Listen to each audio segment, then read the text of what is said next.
Let me do the clinical applications only because you guys, my understanding is that you have a discussion topic that's coming up.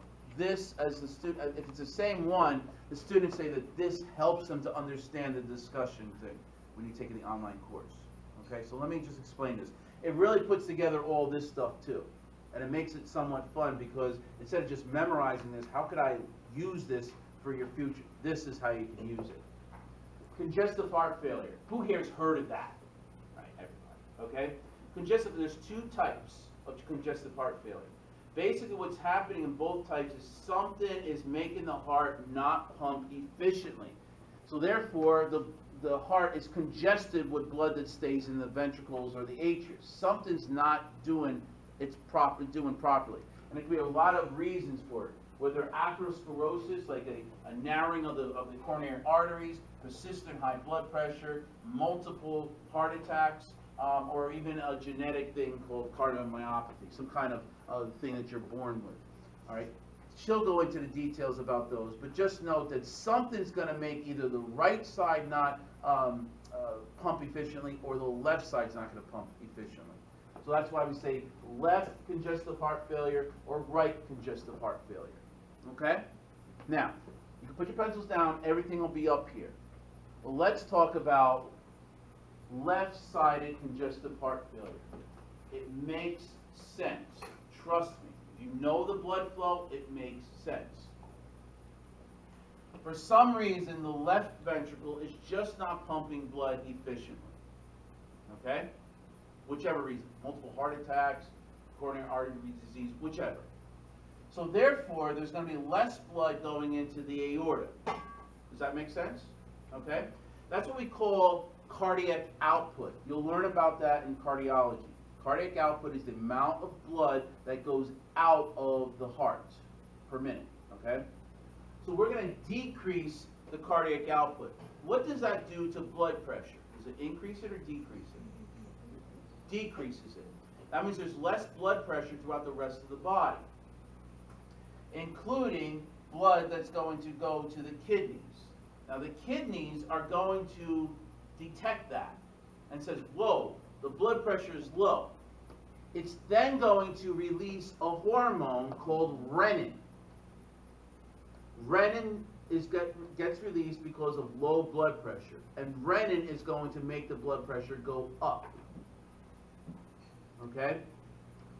But because the heart is doing this constantly, it's not getting any better, this blood pressure will always be going down and down. So therefore, the kidney's always detecting that and says, well, I got to release more and more renin, and it releases so much that it's gonna overshoot. It's gonna produce too much high blood pressure. Because it's saying, geez, you're making the blood pressure go so low all the time, I'll just give you an extra supply of it because I know it's going to go down even further. So it overshoots it. So this is why people have left-sided congestive heart failure. They have high blood pressure. Even though it's not pushing blood there, you don't see the low blood pressure because your kidneys work very fast. So people who have people who have left-sided congestive heart failure have high blood pressure because of the result of what the kidney is detecting. Does that make sense? Okay? Now, let's go backwards. If the left heart is not pumping, if the left ventricle is not pumping properly, then the blood is going to sit in the left ventricle. Does that make sense? If it sits in there, can the left atrium push more blood into the left ventricle? No. So there's going to be a backup of blood in the left atrium. If there's a backup of blood in the left atrium, it's also going to have a backup of blood in what vessels? Pulmonary veins. If the pulmonary veins are going to have a backup of blood, what organ's going to have a backup of blood? The lungs. Now the lungs are congested with blood, and people with left-sided heart failure are going to cough up blood. Does that make sense? This would not make any sense if you don't know this. You see what I'm saying? All right? So that's left-sided heart failure, congestive heart failure. Okay? Let's do right-sided. It makes sense. For some reason, the right heart is not pumping blood efficiently. Okay? So therefore, is blood going into the pulmonary trunk efficiently? No. Is blood getting into the lungs efficiently?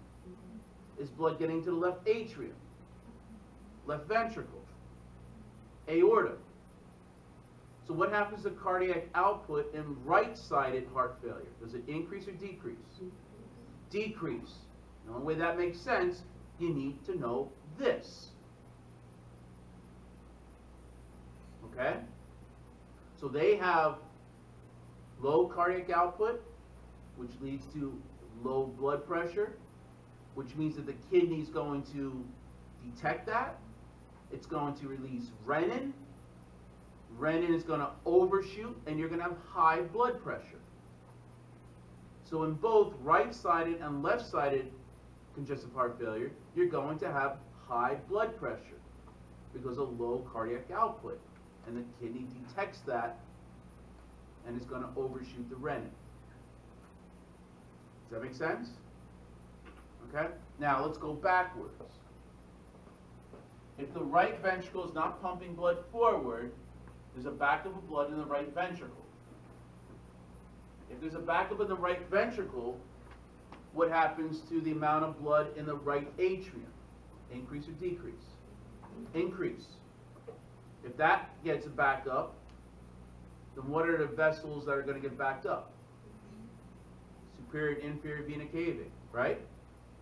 Now, because of gravity, the inferior vena cava is the one that's going to get affected first.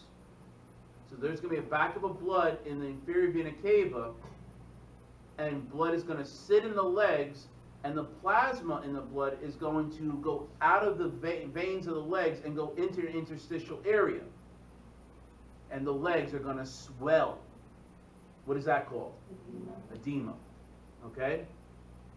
Now that edema will start at the toes, at the feet, to the ankle, to the shin, to the knee, and keep on working its way up. That's why we usually say, are you +1 edema, +2 edema? There's levels that we want to see. Once that fills up with plasma, now the inferior vena cava is just too congested. Now it's going to work on the superior vena cava.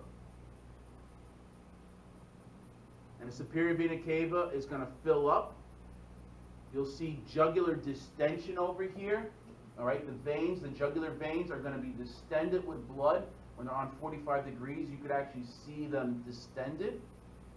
The problem is it's going to go up to your brain, and if you have edema of the brain, like you saw edema of the feet, you'll go into a coma, and that's what causes death. Okay? Does that make sense? It only makes sense if you know that. I keep on emphasizing that, but that's, you got to know that. You don't know how to read if you don't know the letters of the alphabet. You can't understand the heart and diseases if you don't know the blood flow through the heart. Okay? And once you have congestive heart failure, right or left, you have it. You can't get rid of it. You could have it treated, but there's no cure for it. The only cure is to put a new heart there. Okay? And that's a long waiting list for something like that. All right? Question about congestive heart failure? Okay? And that's what edema looks like. In the feet, you press down over here, you let go, you can see your impressions still in the feet. It's kind of like I usually tell people, it's like the wrestling mats, right? You press down on the wrestling mat, you let go, and you can see your impression, but eventually it fills right back up. Okay? All right? Questions on that? All right, so